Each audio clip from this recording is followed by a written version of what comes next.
Okay, so to ensure that we have a good meeting, please note the following. This meeting is being recorded and it will be made available to you afterwards if you want it. As I've already asked, please mute your microphones and keep them muted for the duration of the webinar. Please ensure that you can see the presentation. So if you can't see the presentation, you'll see on the top right-hand side of your screen, there's a little box that says presentation. If you click on that, then you will be able to view the presentation if you currently can't see it. If you would like to ask a question, you also see on the top right-hand side, there's this little speech bubble. That's if you're on a desktop. If you're on a mobile phone, there's a text bar at the bottom where you can then type your question. I'm just gonna, okay, so more people wanna come in, admit, all right. I'm just going to paste something there that you can see what I'm talking about. My word, people are coming in hard and fast now. Okay, so you'll see there should be a notification at the top right-hand side for you, and I've put some text in there, and you can have a read there. But that's if you have a question, please. We're a lot of people on the call. Just type your question in there, and when we get to question time, we'll have a look there, and we'll then handle the questions as they come through. Okay, so our presenters today are John Henning and Carl Gripnitz. John Henning is a chartered accountant and a senior audit partner with more than 30 years of experience. John has been a registered senior business rescue practitioner since 2011. He's also a registered auditor and tax practitioner. John is also a former restaurant owner, which I think he can identify with what we're talking about today. Carl Gripnitz holds a master's degree in finance and is a fellow of the Institute of Company Secretaries. He's been involved in 42 business rescues as a practitioner or an advisor, and has restructured 73 businesses as a principal since 1995. Carl's also the co-author of a book on business rescue called Business Rescue and Compromise Office. We're offering a copy of this book to the first 10 people that engage with us after this webinar, so just keep that in mind. If you would like to find out more about our team and what we do, you can have a look at our website. That's on www.gnacompass.com. So without any further ado, I'll hand you over to John Henning. John? Thanks, Herman. Good morning, ladies and gentlemen, and thanks very much for joining us for this brief discussion of what is business rescue and how can we help you? How can we help your restaurant? This first slide depicts the present position you're going to find yourselves in with the landlord looking for money, finance being owing to the banks, suppliers for stock and cleaning equipment, and of course your employees who up until now weren't able to work. This has continued to drain your working capital, and the costs continue to run and erode your working capital. And the question that you're asking yourself is, will I have enough cash to open up when the business is allowed to trade under the amended or adjusted lockdown regulations? As you can see, the landlords at the moment are standing back. Certain landlords have given 55% holidays, 45% for the next month. But what happens when you can only trade at 50% capacity, or you are waiting to see if they're going to allow takeaways to happen? Will the landlord be sympathetic in that case? If we go to the next slide, this depicts in the left-hand side the income statement before and after COVID-19, and on the right-hand side the balance sheet. Let's firstly look at the slide on the left.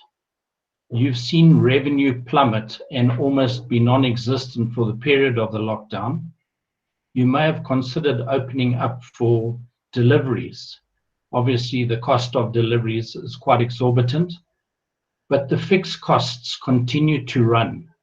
The rent, the insurance, the payments to the banks, all of this depletes your working capital. Eventually, when you open up, you may trade under depressed conditions, and hopefully they'll escalate the opening up of the restaurants before level 1. I'm aware of some bodies actually approaching government for earlier lifting of the lockdown. So what happens is costs continue to rise and erodes the cash that you've got available to open up again. On the right-hand side is a balance sheet. You'll see the assets are funded by way of debt and equity, meaning money you put into the company to start the business. That was the situation before lockdown. After lockdown and before you open, the asset values may have depreciated. Definitely your cash position would have eroded. And possibly your interest is mounting, so therefore you owe more to the banks. What does this mean in practice?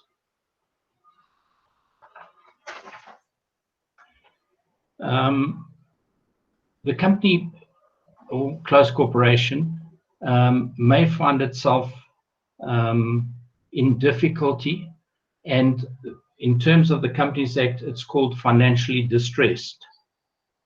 The definition of financially distressed is where it appears reasonably unlikely that the company will be able to pay its debts as they become due in the ensuing 6 months. Or alternatively, if it appears reasonably likely that the company will become insolvent within the immediate 6 months. We don't know when the opening of the restaurants will happen for sit down, when level 1 will be, and as things drag out, the company is eroding working capital waiting for that to happen. So a point is eventually reached where the company is financially distressed, and that's where some hard soul-searching decisions need to be taken. This is where you as a director need to make decisions in order to avoid trading recklessly and potential liability as a director. The next slide sets out the steps in which business rescue can help. Business rescue is available to companies and close corporations and came about in the Companies Act that was promulgated in 2011. The business rescue process is a very simple starting process. It's an affidavit setting out why the company is facing the financial distress, and resolutions that are prepared and signed by the directors, which are filed at the Company and Intellectual Property Commission in Pretoria. The moment one files those resolutions and all the attendant documents, the company goes into business rescue. And what does this mean in practice?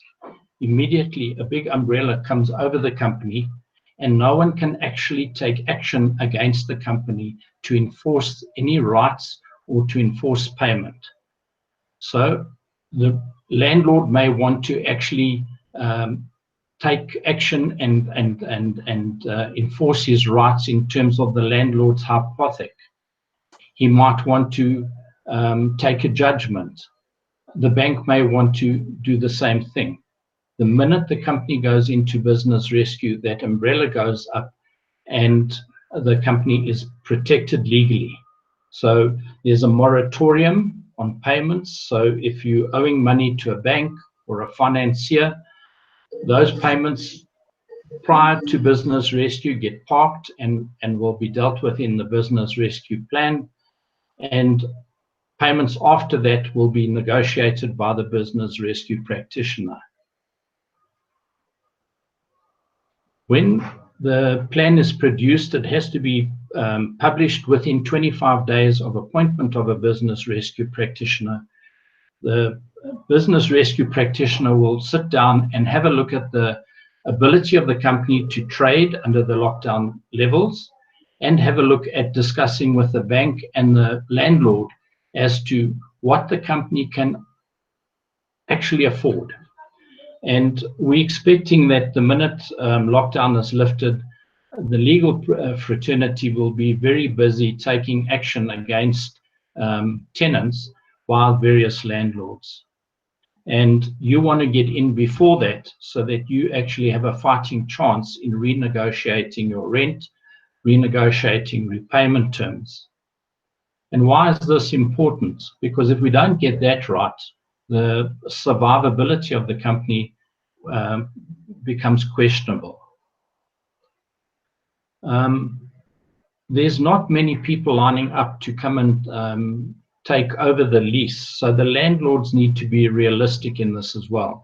And if the company can only trade at 50% capacity, it's really unrealistic for the company to actually meet the obligations under the old lease. And we will see that leases will be renegotiated to actually mirror what's happening with the restaurant in the circumstances under the various levels of lockdown. So some various serious negotiations need to take place, and some of them will be very hard. Fortunately, this falls upon the practitioner to deal with. And should someone be unrealistic, and expectations are unrealistic, the business rescue practitioner can apply to court in order to set aside parts of the contract, all of the contract, or ask the courts to help renegotiate the contract on a realistic basis. The whole purpose of business rescue is to resuscitate the company so that it emerges on the other side without the millstone around its neck of old debt and old liabilities and obligations. One of the fundamental matters raised in the Companies Act was the business rescue was there to preserve and protect jobs. And this is something that's being bandied about in the news quite a lot. But the critical thing is, if businesses are going to survive, they can't carry old debts and old liabilities. So one has to look at doing some drastic cutting and changing, not only of operating costs, but of past liabilities. You want the company to emerge and be able to pay its liabilities and obligations as they fall due. You don't want to get back into the same situation again. The business rescue process is managed by the business rescue practitioner. The directors are still appointed, but they cannot do anything without the permission of the business rescue practitioner. The business rescue practitioner has some wide-ranging powers, and if necessary, one can actually follow a labor under Section 189 of the Labor Relations Act, a retrenchment program if that's necessary, because the lockdown doesn't allow the restaurant to operate above 50% for an extended period. If we go to the next slide,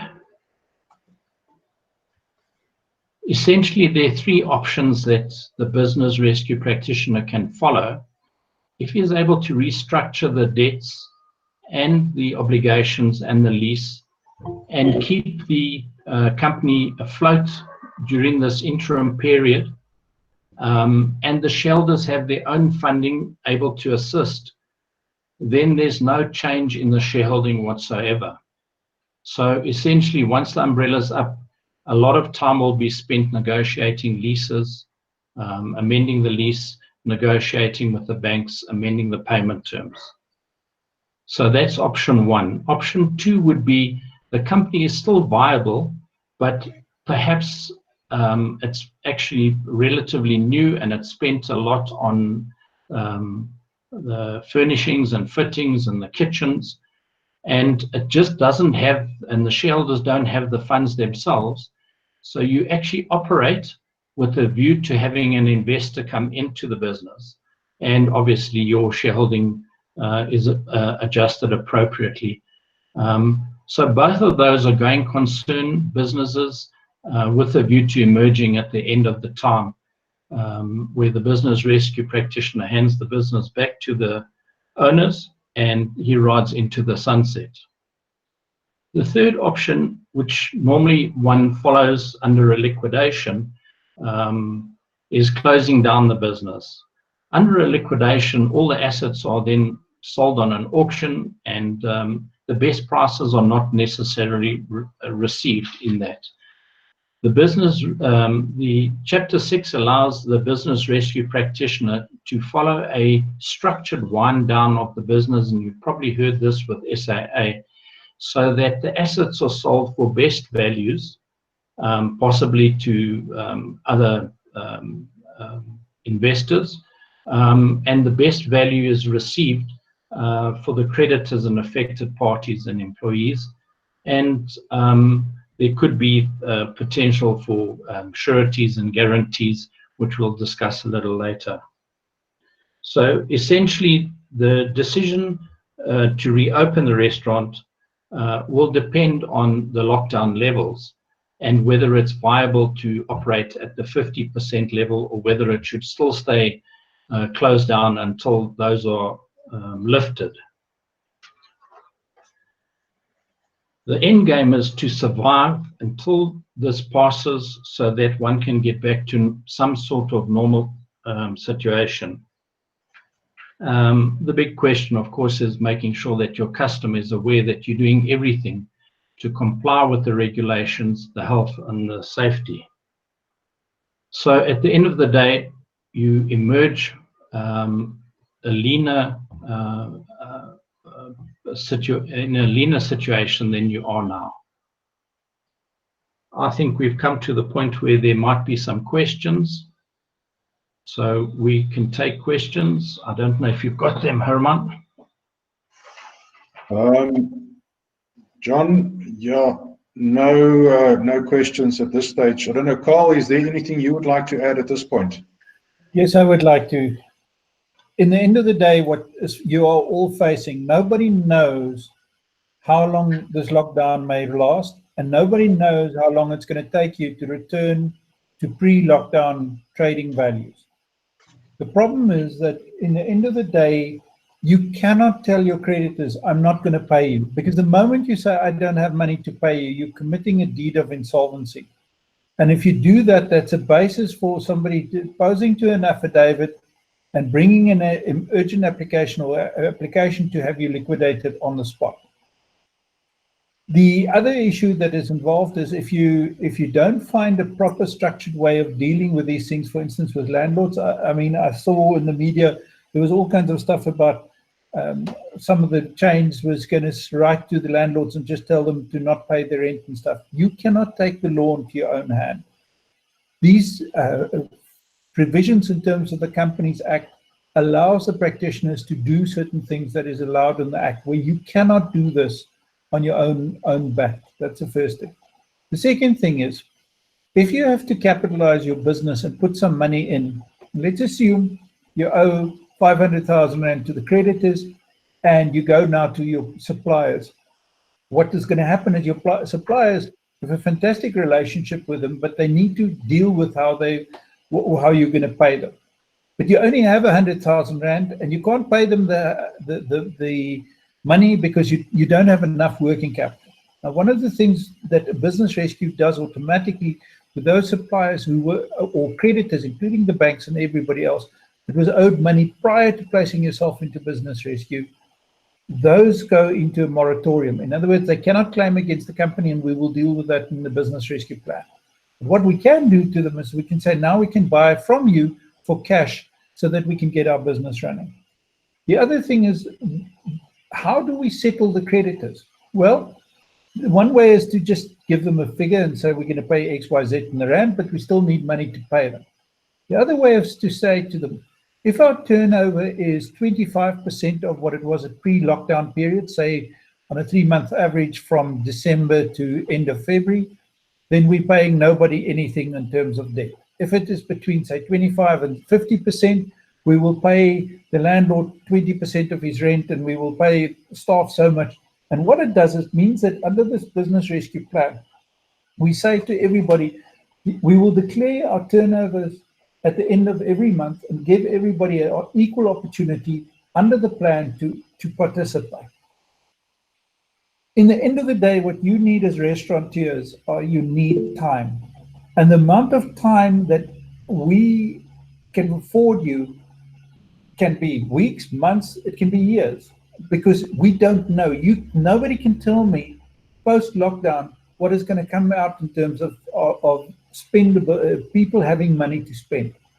And that's where we can help you, is to buy you the time to restructure your business, to rescale your business back to the market conditions. So even if you are doing takeaways and you're only doing 60 or 70% of your turnover, because of your fixed cost, it might be that you're actually trading under loss conditions. Allow us then to use this blanket or umbrella, as what John speaks, to protect the business and to renegotiate it. And let me just end off with this statement. The law allows a practitioner to approach the court to amend, cancel in total or in part, any part of an agreement. Now, lawyers, generally the courts don't want to interfere in agreements, but let's assume there's a business that John is the practitioner of, and he goes to the landlord and says, we cannot pay you 8% turnover clauses, and we cannot pay you all these extra clauses. All we can do is we can pay you 60% of it. And the landlord says, stuff you, I don't want to do it. We can go to court and ask the court to amend the clause until such time as what we've recovered. And the law is very clear. It says on a just and equitable basis.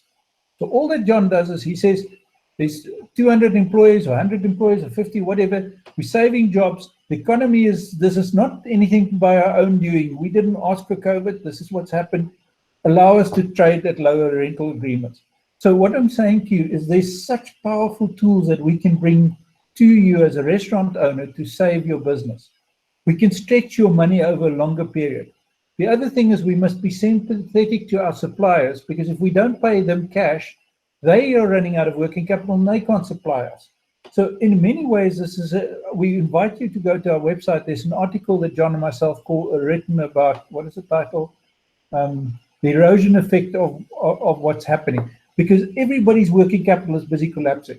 So we can help in terms of structuring. We can sit and say, okay, supply for cash that keeps you going. The old debt we're going to pay off in this and that way. That is what we're bringing to the party. There's two questions that have just been raised, one by Dylan, talking about sureties, and I said we'd talk about that a bit later. The business rescue practitioner doesn't have the power to cancel sureties. That's between the shareholder and the third party, be it the landlord or the banks. What we do try and do is say, if the banks are actually insisting that the shareholder has to go and pay the difference that might be compromised, it could put the shareholder under pressure, and particularly in an owner-managed restaurant, he actually becomes crippled and he can't continue because all of his salary is used to pay back the creditor. So we negotiate with the banks to try and arrive at an amicable basis. But the banks don't want to let go of the sureties, and we've seen that increasingly recently. The second question was costs involved in business rescue end-to-end. There's statutory rates that are set, and they were set already in 2008, although they only were gazetted in 2011, and they haven't been increased, depending on whether it's a small, medium, or large business. So those are standard rates, and you've heard now concerns about the SAA business rescue costs, but we've actually understood that there might be wind downs that needs to happen, or an investor coming in, and we've packaged the three scenarios with a more fixed cost depending on the size and the extent of the business. And that will be discussed prior to getting involved. So they're statutory costs, but we're looking to actually try and create a business rescue in a box type scenario, particularly for wind downs. Now, if you go and do a liquidation, the liquidators and the auctioneers take a large percentage of the costs in just selling the assets. The fourth question that was asked is the timelines for filing for business rescue versus active changes. Essentially, we do a pre-estimate of what the restaurants. Sorry, John, I just want to add, for restaurants, we've specifically created 2 products in terms of the trade out or in the investment product. So the big thing, by the way, if you've been following the SAA story, is about publishing a plan. So what we've done is we have designed, we have software and tools to make the cost, to keep the costs low and to be efficient. So we sit down with the restaurant owner. We don't come and run your business. We sit down, we plan with you, we bring certain skills to the party, and we get a business rescue plan out very, very quickly and very cost efficiently, because we're using software to do that effectively. So what we're doing is we are absolutely focused on getting the business, getting that umbrella done as quickly as possible. One of the things that the SAA practitioners has done, and what everybody is knocking them over the nose for, they did not publish a plan. The law says you have to publish a plan within 25 business days. Our relationship is very, very simple. We come, we assist you, we get the plan out, and we protect you against anybody trying to put claims in against the business. But the plans are pre-developed. We've got it all lined up. Sorry, let me go back to the fourth question that was asked by Dylan, timelines for filing. We do a pre-assessment and have a look, is it a business that can be saved, given that we don't know the extent of the lockdown? Is a business that we need to wind up? Once we've come up with that pre-assessment, which there's no cost to, we then immediately say, right, here are the resolutions, here's the affidavit. And the minute that's filed at SIPSI in Pretoria, that day, the business has the umbrella up over it. And then, as Carl pointed out, we have 25 days in which to come out with a workable plan, whether it's a structured wind down or whether it's a trade out with your own money or a trade out looking for an investor. That's embedded in the plan so that the business rescue practitioner is tasked to find an investor. You may know someone, and this is a wonderful time for them to enter, because then they know everything about the business, all the assets, all the liabilities, all the skeletons come out. Does the size of the business make any difference to business rescue? Yes, I would imagine a very small business, the costs might be prohibitive, depending on whether you want to trade it out or not.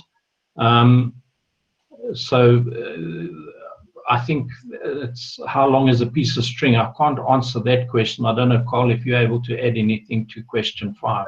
So again, what we've done is we've completely focusing to build the costs around the appropriate process. Again, we look at your business. If you trade competently, you've got your accounting systems properly in place, the costs, we keep the cost absolutely to a bare minimum. I do want to say this to you. What we've heard is none of the practitioners, other practitioners, wants to play in the restaurant space. We've looked at the restaurant space and the pubs and the hotel space, and we're saying this is a space where we want to play in. So what we did is we went and looked at developing plans and solutions so that we can give dedicated solutions to this industry. Ultimately, trading a restaurant is all the same. There's a cost to food, there's a certain sales, there's a turnover that you're doing. So that's what you have. And we've got the standardized plans to make sure that you get these things done very, very well. Again, the best way to do is engage with us individually. We look at your business and we will give you a pre-quote in terms of what we do and how we're doing on this in terms of the business. Sorry, John, I don't think we answered question 3. Continue trading during business rescue. Okay. So Sorry, I missed that. Yeah, you can continue trading in business rescue depending on the regulations. I also want to answer. I also want to answer Sean Gray's answer. The answer is if the company, if the court has reduced the rent or the landlord has agreed to it, he cannot recover the shortfall from you because the main debt, your surety to the main debt, so that he can't. If the main debt reduces, he can't then hold that debt in addition. So firstly, if it's done, he cannot recover the shortfall because it was by agreement. The second thing is, in terms of normal trade, absolutely, the whole idea of what one of the solutions is to allow you to continue trading, making profits and paying it back. Oh, that's what I wanted to say to you about the sureties. The best way to protect your sureties at this stage is to allow yourself to trade this business back to profitability. And if you've had a successful business and you're talking to your suppliers and to your landlords and you also asked us about franchisors, yes, we can suspend our obligations to our franchisors. So if they insist that you're buying 25 liters of mayonnaise from them, and it's more cash efficient, though it costs a little bit more to buy the mayonnaise from Checkers, what we can do is we can suspend these certain provisions in terms of the franchisor agreement that says we're not going to buy mayonnaise in 25-liter drums, we're going to buy it in 2-liter containers from Checkers. It might cost us more, but it might be better for the cash flow. So it's what we have, the laws, the moratorium is one aspect of what the law says. The law says the following: the practitioner may suspend any obligation that the company may have. So if it's to the franchisor, to the landlord, or to the bank, or even if you have to, let's assume you're not allowed to put a love letter in wrong word, some special promotion in your area because your franchisor doesn't want you to do it, but we know that it can work, then we can do it. If there's things on your menu that is expensive to keep, let's assume you're selling ribs and it's expensive to keep because it's imported ribs, then we may suspend that obligation and say, for the duration of this thing, we are not going to sell ribs. We'll only sell XYZ, whatever that is. We have those powers to use these rights to allow the business to do. So if you've got fast-moving stuff and we don't want to keep stock in slow-moving processes, the practitioner can adjust to those things. Just to touch on what Andre Joubert asked, the franchise fees, we can also suspend them for a period, yes, or reduce them. Yes. I think what he was asking about was, based on normal trade, if you're doing $1 million a month and now we're doing 500,000, is 10% on 500 still fair, or 8% compared to on $1 million? And it may not be fair, particularly if the franchisor is not really contributing anything immediately at this point.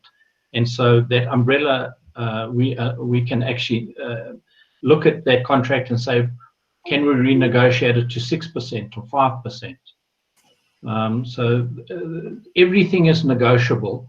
It's just how hard you want to play, bearing in mind that you don't want to walk away if the franchisor still offers value. Answer on Bekara's question, the answer is yes, we can do it, anything in the hospitality industry. Again, I want to point out what our guiding principle will be. Was your business profitable prior to COVID-19? COVID-19 wasn't developed by anybody or wished upon anything. And if it was profitable, it means that we must create the environment for you to trade back to that profitability over a period of time. And if it's a restaurant or a bar or a hotel or a guest house, principles remain the same, and we can assist on those bases. Absolutely, we can assist on that. Again, the papers that we have read out of the United States, the restaurant and hospitality industry seems to be the hardest hit and will be taking the longest to get through this time. And that's why we can assist you with in terms of these structured processes. Pleasure. Are there any further questions? Or comments? And you can unmute yourself. If you don't want to type, you can just unmute and ask. We'll gladly answer it for you.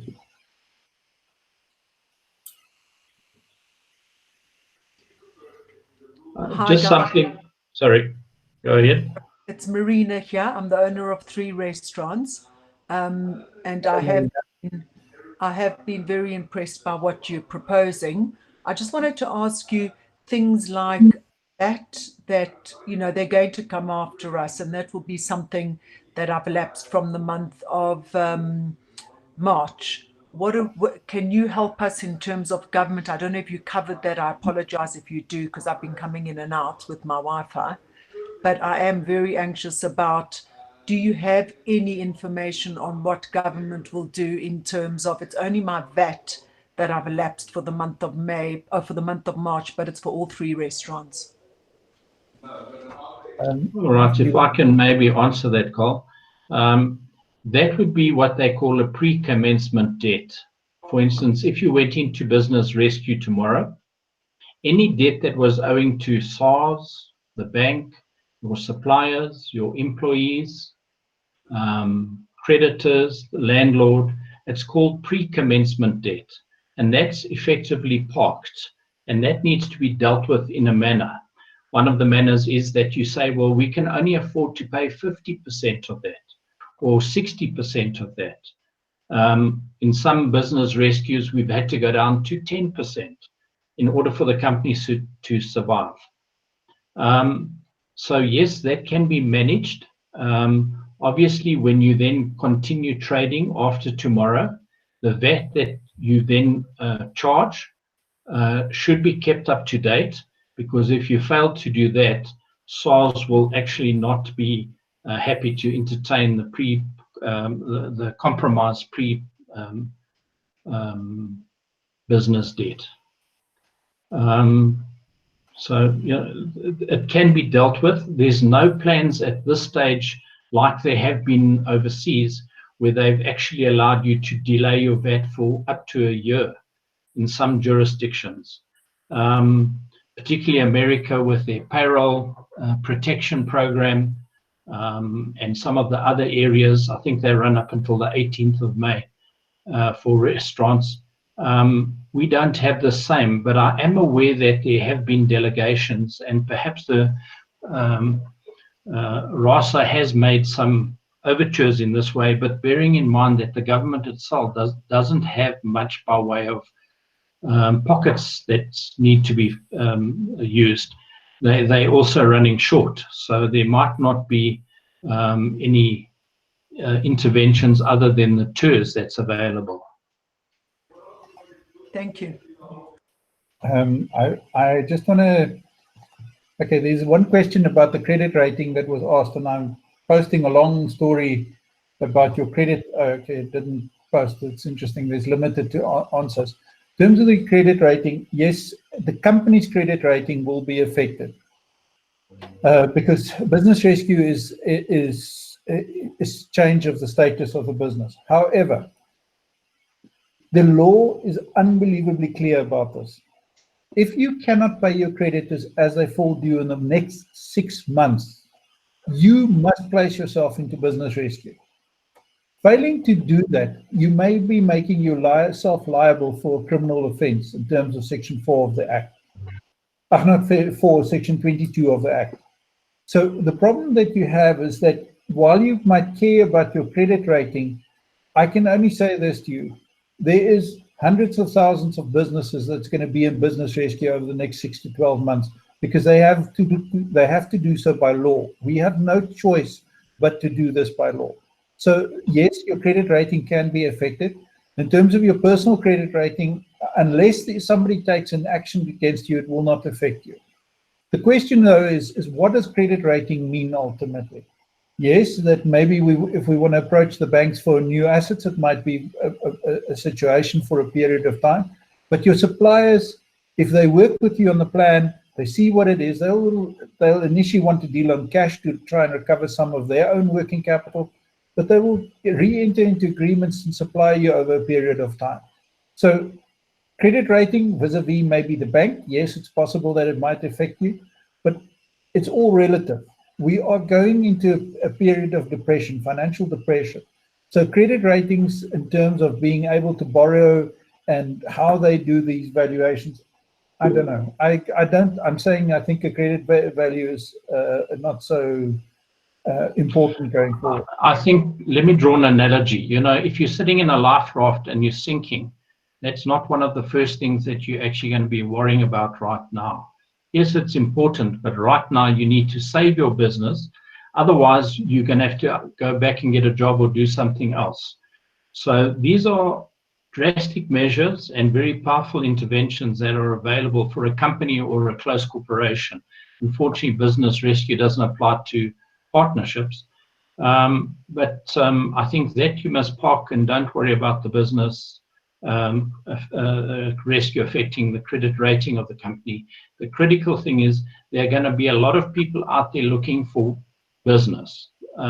Everyone needs to stay alive, and it's a matter of how best to structure your purchases of your supplies, your PPE, so that it may be 50% cash down and 50% in a week once the company is up and running properly, and then slowly build back your credit rating. So there was a question, I'll take the next two questions. The question from Sean, the banks don't like business rescue if the practitioners are independent. So if you consider going to business rescue, I would advise you not to tell your banks, because the moment the banks hear you're going to go into business rescue, they try and rip money out of your account to cover their position and do various other things. We are fiercely independent. In fact, we are proudly and fiercely independent. So we're not in the bank, any bank's back pocket. The banks like to control the practitioners. And the point is, for instance, to write a letter to the bank and say to the bank, we're not going to pay you for 6 months. And by the way, you're going to take a haircut on your installment sale agreements.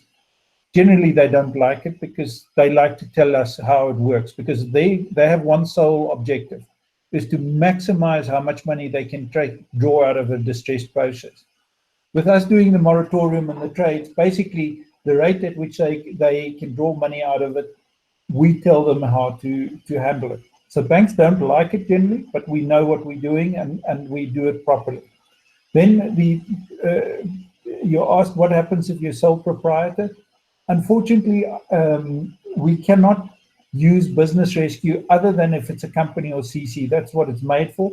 If it's a sole proprietor, we maybe can advise you on how to possibly do certain things, but business rescue is set up for companies and CCs. So sole proprietor is a little bit more complex, but we will see what we can do on that. It's a little bit more complex than simply that. So in short, what we're saying to you is we can truly bring you tools that you don't have in your toolbox to allow your business to survive. We can assist you. We can create constructs where keeping the people. What if I can say it this way? Think about lots of dogs starving, and you bring a piece of meat, and now all these dogs attack you because you have a piece of meat, and they all devour it, and then there's nothing for tomorrow. If you can find ways that you can give everybody a little bit until we get more. So what we do is we build up our business systematically to allow you to trade yourself back into profitability. And that's basically what we do. I like to always believe this.